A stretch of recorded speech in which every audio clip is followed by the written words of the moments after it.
जय माता दी दोस्तों। दोस्तों, आमतौर पर हम में से कुछ लोग दो ही नवरात्रे जानते हैं, एक चैत्र और दूसरा शारदीय नवरात्रे। ये दोनों नवरात्रे ही प्रकट नवरात्रे हैं।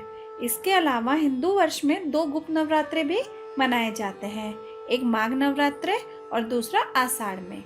दोस्तों, इन नवरात्रों में माँ के बीज मंत्रों के द्वारा धर्मगुरु या अन्य तांत्रिक लोग स्वयं सिद्धि प्राप्त करते हैं। इसके लिए वे लोग गुप्त नवरात्रे में रात के समय पूजा करते हैं और माँ के बीज मंत्रों का जाप करते हैं। दोस्तों, हिंदू धर्म में माघ माह का बड़ा महत्व है और इसी महीने में आते हैं गुप्त नवरात्रे, जिसमें देवी माँ की पूजा विशेष तरीके से की जाती है। जहाँ नवरात्रि में 9 देवियों की पूजा होती है, वहीं गुप्त नवरात्रि में 10 महाविद्याओं की पूजा होती है। दोस्तों, गुप्त नवरात्रि के पीछे मुख्य विचारधारा यह है कि देवी माँ की पूजा गुप्त रूप से की जाती है, जो कि बाकी दुनिया से छिपी होती है। यह पूजा मुख्य रूप से साधु और तांत्रिकों के द्वारा शक्ति प्राप्त करने के लिए की जाती है। दोस्तों, गुप्त नवरात्रि के दौरान तंत्र मंत्र साधना में विश्वास करने वाले अपने गुप्त तांत्रिक क्रियाकलापों के साथ साथ सामान्य नवरात्रि की तरह ही उपवास करते हैं और अन्य अनुष्ठान भी करते हैं। दोस्तों, गुप्त नवरात्रि में 9 दिनों तक अखंड ज्योत जलाई जाती है, कलश स्थापना भी की जाती है और देवी दुर्गा के सामने दुर्गा सप्तशती मार्ग और मार्कदेव पुराण का पाठ भी किया जाता है। दोस्तों, नवरात्रि के सभी दिनों में उपवास या सात्विक आहार का ही सेवन किया जाता है। दोस्तों, माघ गुप्त नवरात्रि की पूजन विधि के अनुसार माघ गुप्त नवरात्रि के दिन साधक को सुबह सुबह ब्रह्म मुहूर्त में स्नान करके साफ वस्त्र धारण करने चाहिए। इसके बाद एक साफ चौकी लेकर उस पर गंगा जल छिड़कना चाहिए और उस पर लाल रंग का कपड़ा बिछाना चाहिए। दोस्तों, कपड़ा बिछाने के बाद इस पर कलश की स्थापना करनी चाहिए। कलश की स्थापना के लिए एक मिट्टी का बर्तन लेना चाहिए और उसमें जल भरकर गंगा जल डालकर उसे ढक्कन से बंद कर एक नारियल पर लाल रंग की चुन्नी से लपेटकर कलश के ऊपर स्थापित करना चाहिए। दोस्तों, इसके बाद माँ दुर्गा की प्रतिमा या तस्वीर जो कि चौकी पर स्थापित करनी है, उसे रोली से तिलक करना चाहिए। दोस्तों, इसी के साथ कलश को भी तिलक करना चाहिए। तिलक के बाद माता को श्रृंगार की सभी वस्तुएं अर्पित करनी चाहिए और उन्हें लाल रंग के पुष्पों की माला और पुष्प अर्पित करने चाहिए। दोस्तों, इसके बाद माता के आगे धूप व दीप जलाने चाहिए और उनके मंत्रों का जाप करना चाहिए। इसके बाद गोबर के उपलों से अग्यारी करें।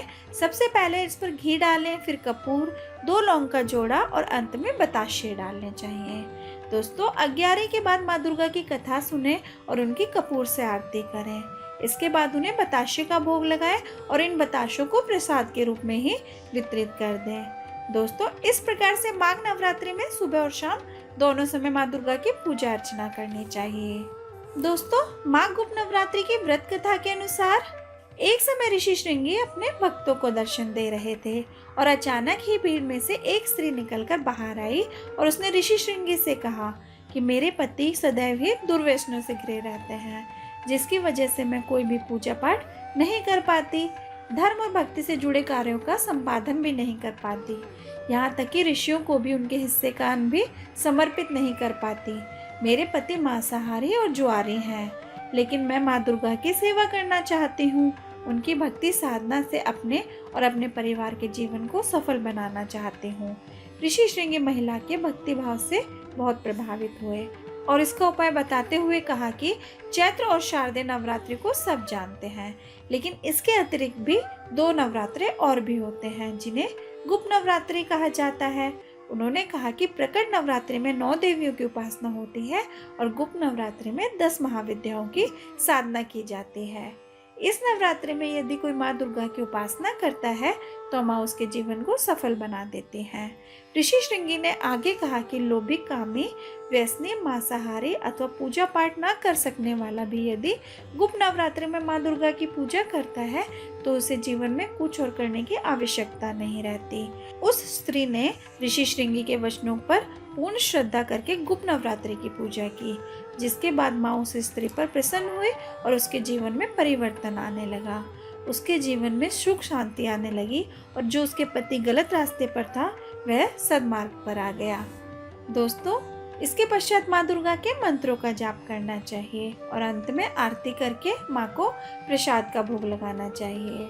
दोस्तों, अगर आपको मेरी ये वीडियो पसंद आई हो तो प्लीज़ वीडियो को लाइक करें, शेयर करें और चैनल को सब्सक्राइब करना ना भूलें। Thank you.